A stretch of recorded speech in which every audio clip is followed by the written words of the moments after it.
Hi, welcome to the fifth one in this module in which we're looking at the Ward Temple and Family History Coordination Meeting and Ward Council. We're going to look at it here in terms of one coordinated effort, and this shows the importance of the ward organization.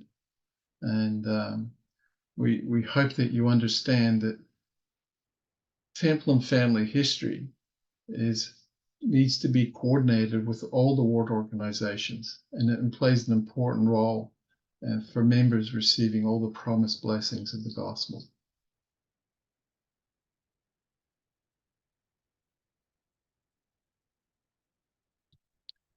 One coordinated effort occurs between the Elders Quorum and the Relief Society presidencies, and this is the key.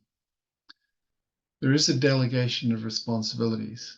The bishop is responsible for everything that happens within a ward. But he specifically has responsibility for the youth, being a common judge, fast offerings, finances, and temporal affairs. But he also delegates some of those responsibilities to the Elders Quorum presidency, who work with the Relief Society presidency.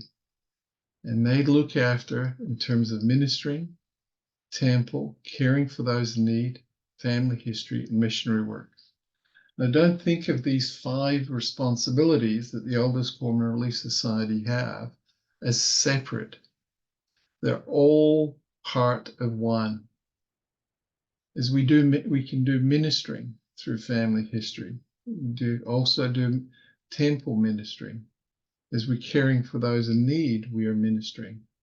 Missionary work is another form of ministering. We can also do missionary work through family history. So all of these need to be coordinated together, and that's important, and that's very much where the Elders Quorum presidency and the Relief Society presidency work together. Now I'm going to show this video, and this video shows you how to organize temple and family history work within the ward and the individuals that are there. And each of the individuals is an important link in making this work effectively, and that coordination occurs.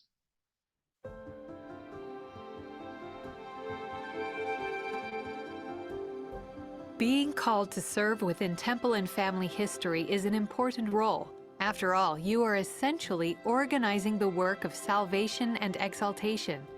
But just because the blessings are tremendous doesn't mean the effort has to be.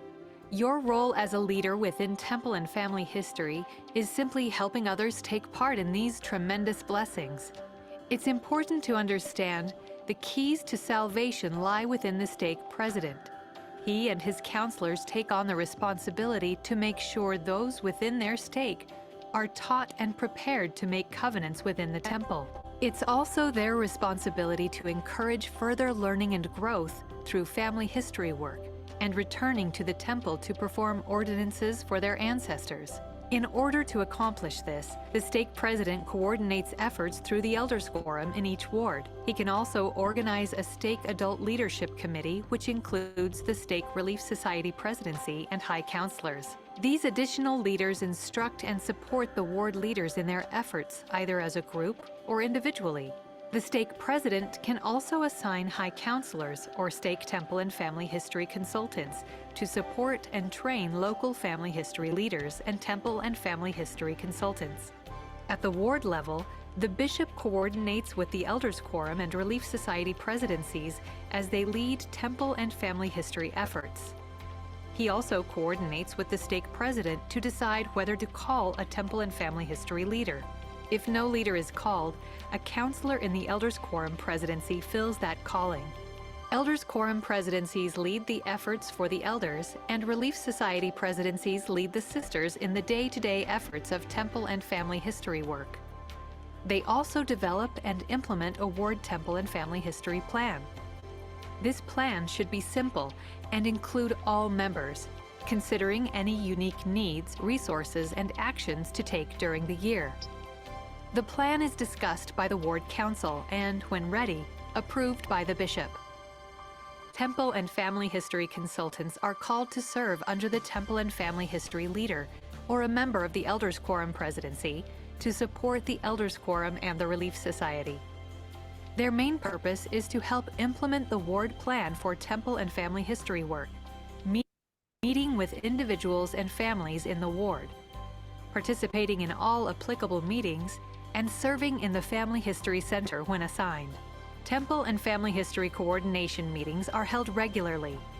Attendees include the Ward Temple and Family History Leader, a counselor from the Elders Quorum Presidency and the Relief Society Presidency, an assistant from the Priest Quorum, a Young Women's Class Presidency member, and the Temple and Family History Consultants. These meetings should be brief and informal, but with the goal to coordinate efforts to implement the ward plan, discuss specific needs of ward members, and to teach others about developing family history skills. Your call as a Temple and Family History Leader will help many take part in the tremendous blessings of the Temple ordinances and family history. Through coordinated support and effort, you will play a key role in organizing the work of salvation and exaltation.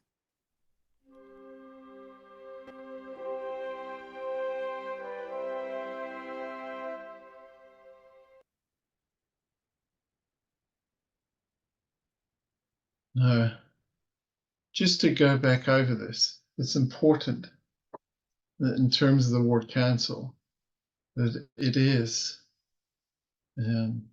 one coordinated effort. Now, there's a lot of individuals that are there, and it's important that that ward council is fed by a coordination meeting.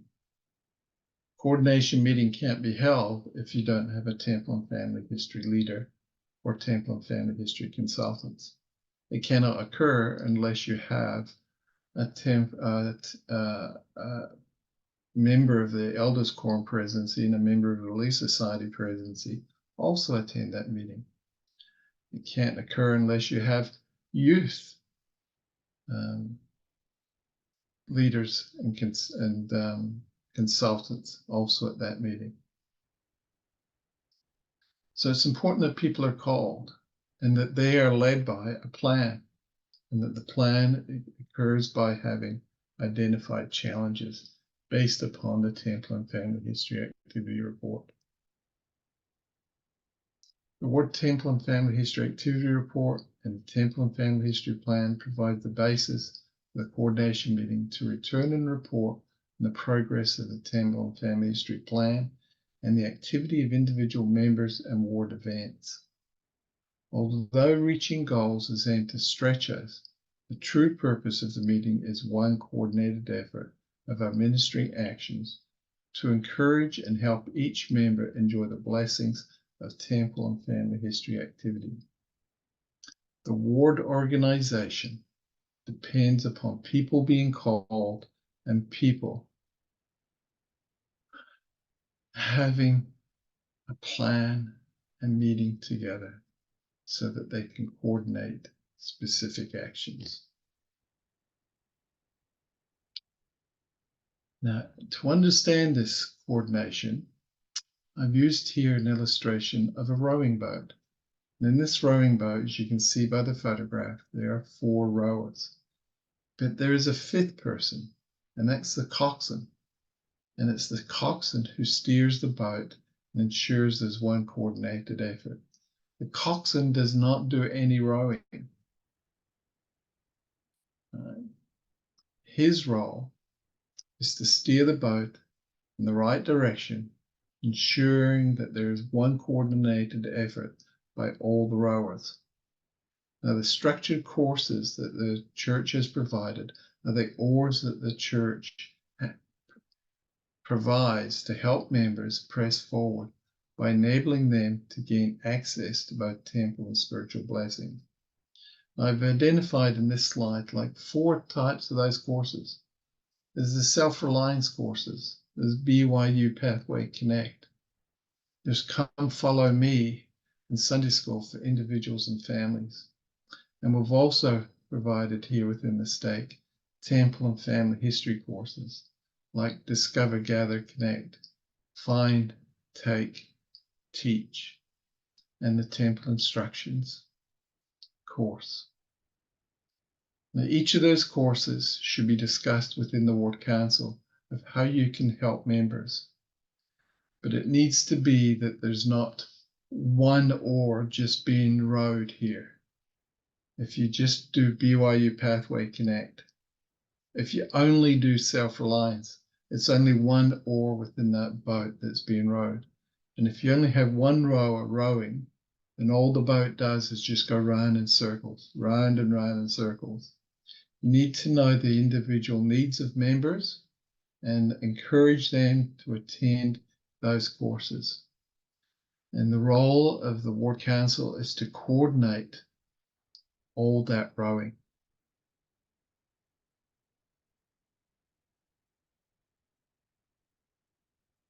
Now, the state, temple, and family history plans are all interconnected and should be communicated clearly to members. You would have been provided with a state, temple, and family history plan that's been approved by the state presidency, which would then feed into helping you to write the Ward Temple and Family History Plan, which helps direct the Ward Council. The Ward Council then gives direction in the combined Elders Quorum and Relief Society coordinated effort. It's important that this is all communicated to the members. One way this can be done is to communicate the Temple and Family History Plan and your progress throughout the year on a 5th Sunday. And this will be part of that combined meeting that occurs, where the bishop can outline the Temple and Family History Plan and the ward's progress. It doesn't need to take up the whole meeting, but it should be part of the meeting. Members want to know how the ward is progressing and what plans it has for the coming months. So the bishop will outline upcoming events, and all members would be encouraged to set their own personal temple and family history goals. The Elders Quorum president could then outline the resources, the events, the activities and lessons that will be available to help members accomplish their personal goals.